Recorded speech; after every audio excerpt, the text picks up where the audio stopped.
दोस्तों जैसा कि देख सकते हैं कि 82 में बन रहा है ग्रेड B1, 81 में ग्रेड बन रहा है B2 और भी मैं आपको दिखाता हूं 74 में ग्रेड बन रहा है C2 और भी देखिए प्यार बच्चों कि यहाँ पे आपका 89 पे ग्रेड बन रहा है A1। सर ये क्या हो रहा है? हमने तो जो पढ़ा था उसके हिसाब से 91 से लेकर 100 तक या फिर कहीं कहीं 90 से लेकर 100 तक A1 ग्रेड मिलता था। यहाँ पे 89 में A2 मिलना चाहिए, बट यहाँ पे A1 कैसे मिल रहा है? उसी तरह ऊपर भी मैंने आपको दिखाया कि यहाँ पे सर 82 में तो मैंने A2 सुना था, ये वापस से B1 कैसे मिल रहा है? 84 में भी A2 होना चाहिए, B1 कैसे मिल रहा है? हो क्या रहा है सर? ये ग्रेडिंग में इतना चेंजेस कैसे हो गया? तो प्यार बच्चों यही मैं आज के वीडियो में आपको बताने वाला हूँ कि यहाँ पे जो आपका इस बार का जो रिजल्ट सीबीएसई अनाउंस करने जा रहा है उसमें यही ग्रेडिंग आपको देखने को मिलेगा और बाद में आप बोलिएगा कि सर ये तो ग्रेडिंग सीबीएसई ने गलत कर दिया। तो नहीं प्यारे बच्चों, इसके ऊपर सीबीएसई ने एक डिटेल सर्कुलर निकाला हुआ है तो वो मैं आपको बताता हूं। तो सबसे पहले आपको ये दिमाग में रखना है कि इस बार जो आपका नॉर्मल ग्रेडिंग सिस्टम रहता था A1 A2 B1 B2 जो नॉर्मल रहता था कि 90 प्लस लाएगा और 100 तक लाएगा तो आपको यहाँ पे मिलेगा A1, 80 प्लस से लेके 90 तक लाएगा तो आपको A2 मिलेगा। ये ग्रेडिंग सिस्टम आपका अब खत्म हो गया है। अब आपका जो सीबीएसई रिजल्ट में आने वाला है वो है positional grading. Yes, positional grading और नॉर्मल ग्रेडिंग में डिफरेंस होता है। तो नॉर्मल ग्रेडिंग तो आपको पता है, पोजिशनल ग्रेडिंग में क्या होने वाला है? पोजिशनल ग्रेडिंग में आपको ये पता चलेगा कि आप एग्जैक्टली पूरे इंडिया में कहां पर स्टैंड करते हैं, आपका लेवल क्या है, आपका परफॉर्मेंस बाकी बच्चों के कंपेयर में क्या रहा है। तो ये ग्रेडिंग आपको अब ये बताने जा रहा है।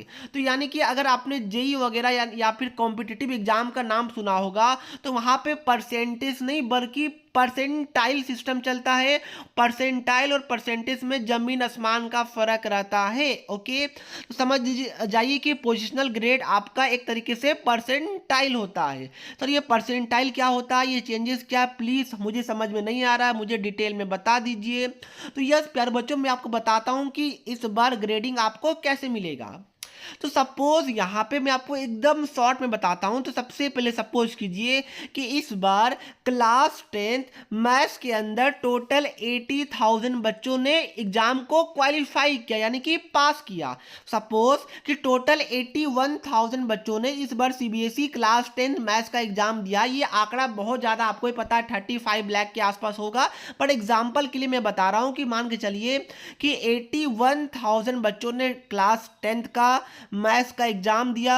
मैथ्स में या फिर साइंस, मान लीजिए चलिए मैं साइंस के लेके चलता हूं, तो साइंस का एग्जाम दिया 81,000 बच्चों ने।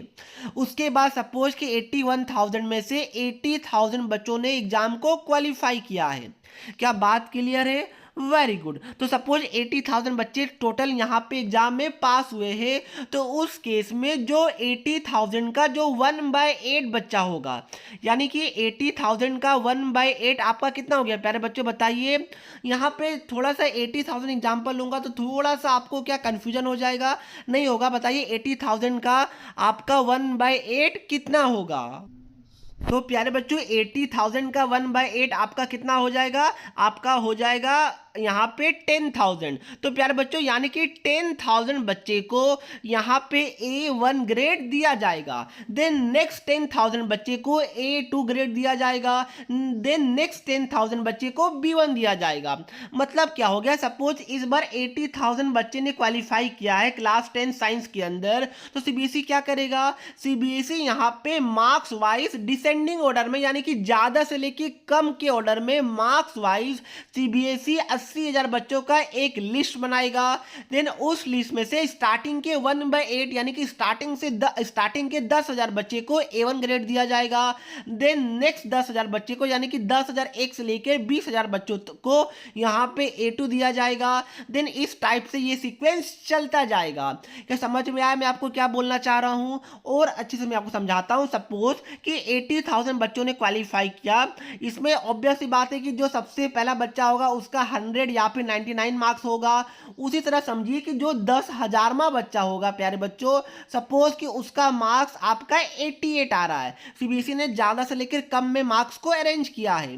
तो यहाँ पे जो बच्चों का 88 भी आ रहा है ना, उस बच्चे को भी A1 ग्रेड मिल जाएगा। क्यों मिलेगा? क्योंकि यहाँ पे आपका परफॉर्मेंस बाकी बच्चों पे डिपेंड कर रहा है। तो समझ जाइए कि यहाँ पे 88 में इस केस में आपको A1 मिल जाएगा। बट इसका उल्टा भी हो सकता है कि सपोज सीबीएसई ने 80,000 बच्चों का मार्क्स को अरेंज किया डिसेंडिंग ऑर्डर में, उसमें से पहला बच्चे का मार्क्स 99 तो आ रहा है या फिर इवन 100 भी आ रहा है, बट जो 10,000वां बच्चा है उसका मार्क्स 93 आ रहा है। तो उस केस में 93 से कम यानी कि 92 अगर आप लाइएगा तो आपको A1 नहीं बल्कि A2 मिलेगा। तो यानी कि इससे देखिए आपको पता चल रहा है कि आप कहाँ स्टैंड करते हैं बाकी बच्चों के कंपेयर में। इससे ये भी पता चलेगा कि अगर कोई पेपर हार्ड आएगा तो ऑब्वियस सी बात है कि हार्ड पेपर आएगा तो यानी कि बच्चों के मार्क्स कम उठेंगे। तो मार्क्स कम उठेंगे तो वो चीज़ आपके रिजल्ट में रिफ्लेक्ट होगा। यानी कि अगर कोई पेपर आपका इस बार हार्ड आया है तो ऑब्वियस सी बात है कि हार्ड तो पूरे इंडिया के बच्चों के लिए होगा। तो उस केस में उसमें आपका कम मार्क्स पे भी जो ग्रेड है वो आपका अच्छा बनेगा। तो उससे आपको पता चलेगा कि बस मेरे साथ खराब कॉपी चेकिंग नहीं हुआ है, मेरे साथ पेपर हार्ड नहीं आया, बल्कि पूरे इंडिया में हुआ है।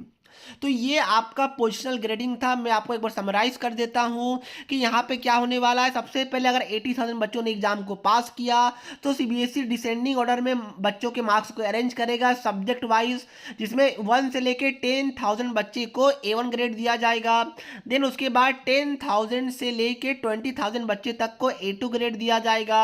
देन यहाँ पे नेक्स्ट 20,000 से लेके 30,000 बच्चे को यहाँ पे आपका B1 दिया जाएगा। देन ऐसा ये चलता जाएगा, D2 तक जाएगा। देन उससे नीचे जो भी बच्चे आएंगे यानी कि वो फेल बच्चे हैं, वो क्वालिफाई नहीं कर पाए उस पर्टिकुलर सब्जेक्ट के अंदर।